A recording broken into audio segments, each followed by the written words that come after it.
இதுவரைக்கும் என்னோட சேனலை சப்ஸ்கிரைப் பண்ண எல்லாருக்கும் நன்றி. நீங்கள் என்னோட சேனலுக்கு புதுசுன்னா மறக்காமல் கீழே இருக்க ரெட் கலர் சப்ஸ்கிரைப் பட்டனை ப்ரெஸ் பண்ணிட்டு பக்கத்தில் இருக்க பெல் பட்டனை ப்ரெஸ் பண்ணி ஆல்னு கொடுத்துக்கோங்க. அப்போ தான் நான் போடுற வீடியோஸ் எல்லாம் உடனுக்குடனே நோட்டிஃபிகேஷன் வரும். என் வீடியோஸை மிஸ் பண்ணாமல் பார்க்கலாம். Hi friends, welcome to my channel DIY tailoring. இன்றைக்கி நம்ம வீடியோவில் ஓவர்லாக் ஸ்டிச் எப்படி பண்ணுறோன்னு பார்க்க போகிறோம். இது வந்து ஒரு 3 மெத்தட்ஸில் நான் சொல்லித்தர போகிறேன். இது வந்து ஃபர்ஸ்ட் மெத்தடு நான் இப்போ காமிச்சிட்ருக்கிறது. இது வந்து ரொம்ப ஈஸியாகவே இருக்கும். நீங்கள் கண்டிப்பாக ட்ரை பண்ணி பார்க்கலாம். நீங்கள் தைச்ச ப்ளவுஸ்க்கு நீங்களே இந்த மாதிரி ஓவர்லாக் ஸ்டிச்சிங் வந்து நீங்களே போட்டுக்கலாம். நீங்கள் வெளியே மிஷினில் கொடுத்தும் போடலாம் ஓவர்லாக் ஸ்டிச்சு. பட் வந்து நீங்கள் தைச்ச ப்ளவுஸ்க்கு நீங்களே போட்டிங்கன்னா அது உங்களுக்கு ஒரு சாட்டிஸ்ஃபேக்ஷனாக இருக்கும். ஸோ இந்த ஸ்டிச்சிங் வந்து நான் ஒரு 3 மெத்தட்ஸில் சொல்லித்தரேன். ஒவ்வொன்றா நம்ம வந்து எப்படி போடுறதுன்னு பார்க்கலாம். வாங்க வீடியோக்குள்ளே போகலாம். ஓவர்லாக் ஸ்டிச் நம்ம போடுறதுக்கு முன்னாடி இந்த மாதிரி எண்டிங்ஸில் ராய்ஜஸில் வந்து நமக்கு இந்த மாதிரி த்ரெட் இருக்கும் பார்த்திங்களா, அதை வந்து நீங்கள் இப்படி கட் பண்ணி எடுத்துகிட்டு அப்புறமா ஓவர்லாக் ஸ்டிச் போடுங்க. அப்போ தான் நமக்கு வந்து பார்க்குறதுக்கு நீட்டாக இருக்கும். இந்த மாதிரி த்ரெட்டு வந்து நமக்கு நீட்டிகிட்டு இருக்காது. இப்போ நான் நூலை ஒத்தையாக கொத்து எடுத்திருக்கேன். கீழே இந்த மாதிரி நாட் போட்டுக்கலாம். இப்போ வந்து ஸ்டார்டிங்கில் நம்ம இந்த மாதிரி அடியில் ஊசி விட்டு எடுத்துக்கலாம். நமக்கு அந்த நாட்டு கீழே போயிடும். இப்போ பார்த்திங்கன்னா கரெக்டாக இப்படி மேலே கூடி கீழே ஊசியை விடுங்க. இப்படி இந்த சைடு இருக்குது பார்த்திங்களா நூல், இந்த ஊசியில் இப்படி சுற்றிட்டு இழுங்க. இது ரொம்ப ஈஸியான மெத்தட். இந்த ஃபஸ்ட் மெத்தட் வந்து மோஸ்ட்லி எல்லோரும் ஓவர்லாக் ஸ்டிச் வந்து இந்த மெத்தடில் தான் போடுவாங்க. இந்த மாதிரி கண்டினியூஸாக நீங்கள் வந்து மேலே ஊசியை குத்தி கீழே எடுத்து இந்த மாதிரி அந்த நூலை சுற்றி சுற்றி நீங்கள் வந்து ஓவர்லாக் ஸ்டிச் வந்து போடலாம். இல்லை உங்களுக்கு இந்த மாதிரி சுற்றி சுற்றி எடுக்கிறது வந்து இதாக இருக்குன்னா இப்படி நூலை இந்த சைடாக விட்டுடுங்க. விட்டுட்டு இது மாதிரி நீங்கள் குத்தி எடுத்திங்கன்னா இதுவும் அதே ஸ்டிச் தான். பட் ஆனால் நம்ம வந்து நூலை சுற்றி சுற்றி எடுக்காமல் இந்த மாதிரி ஒரு சைடில் நம்ம வந்து விட்டுட்டு இப்படி இழுத்தோன்னா இப்போ பாருங்கள் குத்தி எடுத்து, நான் சொல்கிறதோட உங்களுக்கு பார்க்குறப்ப தான் ஈஸியாக புரியும்.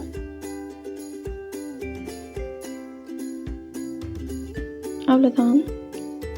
2 சைடும் உங்களுக்கு ஒரே மாதிரி இருக்கும் இந்த ஸ்டிச்சிங் வந்து.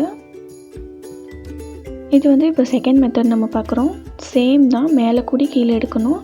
இப்போ வந்து நம்ம அந்த மேலே ஊசியில் வந்து நூலை சுற்றணும் இல்லையா, அதுக்கு பதிலாக இப்படி எடுத்துட்டு அந்த 2 நூலுக்கும் நடுவில் ஊசியை விடணும். நம்ம நூலை ஒத்தையாக தானே கொடுத்துருக்கோம், 2 நூல் இருக்கும் இல்லையா, அதில் கரெக்டாக நீங்கள் அந்த 2 நூலுக்கும் நடுவில் இப்படி விட்டு எடுத்திங்கன்னா உங்களுக்கு இந்த மாதிரி ட்ரையாங்கிள் ஷேப்பில் கிடைக்கும். இதெல்லாம் வந்து ஃபேன்சி ஓவர்லாக். பாருங்கள், இந்த மாதிரி உங்களுக்கு ட்ரையாங்கிள் ஷேப்பில் கிடைக்கும். எப்பயும் போல் ஊசியை மேலேருந்து கீழே கூடி விட்டுட்டு கரெக்டாக அந்த 2 நூலுக்கும் நடுவில் ஊசியை விட்டு எடுக்கணும்.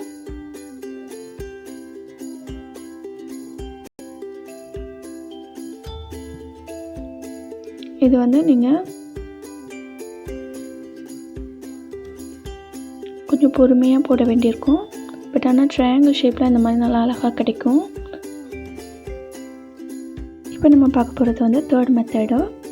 இதுவும் ஃபேன்சி ஓவர்லாக் தான். நான் இப்போ உங்களுக்கு கிளியராக எக்ஸ்பிளைன் பண்ணுறதுக்காக தான் இந்த மாதிரி ட்ரா பண்ணியிருக்கேன். இப்போ பாருங்கள், கரெக்டாக அந்த லைனில் நம்ம இந்த லைனில் இப்படி குத்தி எடுத்து இந்த நூலை இப்படி எடுக்கணும். அவ்வளோதான், சுற்றி எடுக்கணும். இப்போது சும்மா கீழே விட்டு எடுத்துக்கலாம். இப்போது இந்த லைன் விழுந்துடும். இப்போ வந்து இதை குத்தி எடுத்து இந்த நூலை இப்படி சுற்றி எடுக்கணும். இப்போ இன்னொரு ஸ்டிச்சிங் போடுறப்ப நல்லா புரியும். மாதிரி கீழே ஃபஸ்ட்டு விட்டு எடுத்துக்கலாம் ஃபஸ்ட்டு லைனில். இப்போது இந்த செகண்ட் லைனில் கீழே விட்டு எடுத்து நம்ம வந்து இந்த மாதிரி நூலை மேலே சுற்றி எடுத்துக்கணும்.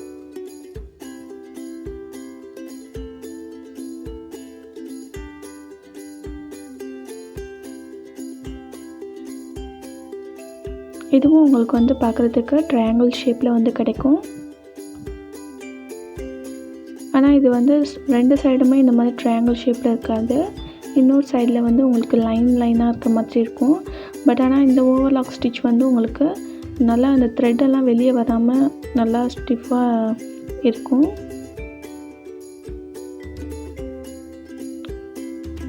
இப்போ வந்து பேசிக்காக வந்து நம்ம அந்த ஃபஸ்ட்டு மெத்தட்லேயே போட்டுக்கலாம். பட் ஆனால் இருந்தாலும் இந்த ஃபேன்சி ஓவர்லாக்கையும் வந்து நான் சொல்லிக் கொடுக்கணுன்னு தான் இந்த வீடியோ போட்டிருக்கேன். இதில் உங்களுக்கு எந்த ஓவர்லாக் வந்து பிடிச்சிருக்கோ அந்த மாதிரி நீங்கள் வந்து ட்ரை பண்ணலாம்.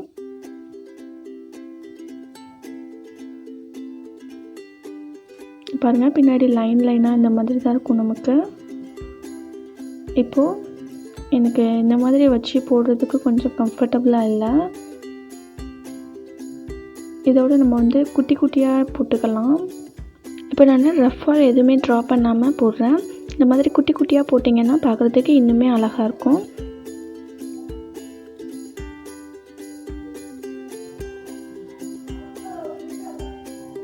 ஃபஸ்ட் இப்போ நம்ம எண்டிங்க்கு வந்தாச்சு. இப்போ நம்ம நாட் போட்டுட்டு கட் பண்ணி எடுத்துக்கலாம். இப்போ பாருங்கள், மாதிரி கீழே குத்தி எடுத்து நான் நாட் போட்டுக்கிறேன். இப்போ நம்ம இதை கட் பண்ணி எடுத்துக்கலாம். அவ்வளோதான், நம்ம 3 மெத்தட்ஸையும் ஃபினிஷ் பண்ணியாச்சு. இப்போ ஒரே சைட்லேயே நான் 3 மெத்தடும் போட்டு காமிச்சிருக்கேன். பாருங்கள் எல்லாத்துக்கும் இருக்கிற டிஃப்ரென்ஸு.